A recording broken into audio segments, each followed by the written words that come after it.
национальные мотивы звучат в Назрановском доме культуры. Концерт дает ансамбль песни и пляски Северокавказского округа Росгвардии и Ингушской филармонии имени Ахмета Хамхоева.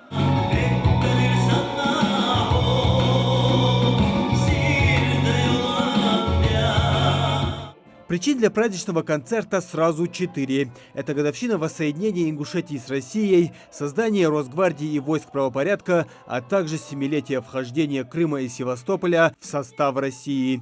То есть целый квартет праздников. Зову тебя, Россию, единственный зову.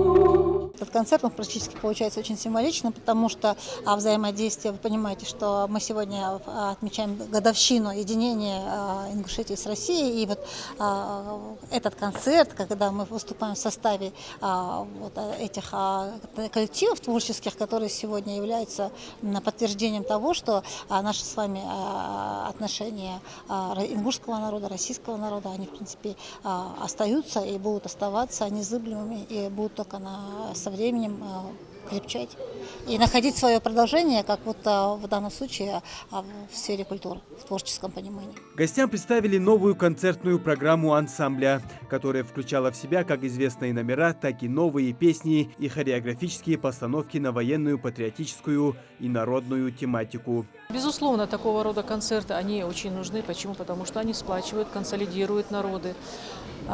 Они способствуют взаимопроникновению российских культур, национальной культуры, славянской культуры, также включение песен молодых композиторов, как ингушских, так и российских, обмен опытом творческий.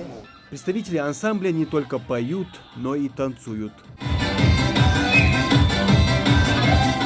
Министр культуры Ингушетии Тамерлан Зейтов поблагодарил коллектив ансамбля «Песни и пляски» за насыщенную концертную программу и вклад в развитие культуры и искусства. Спасибо большое вам за то, что вы делаете, за тот вклад, который вы вкладываете дальше в развитие культуры и искусства. А позже министр вручил артистам ансамбля грамоты и благодарности. Муслим Ганиев, Магомед Белакиев, Новости 24.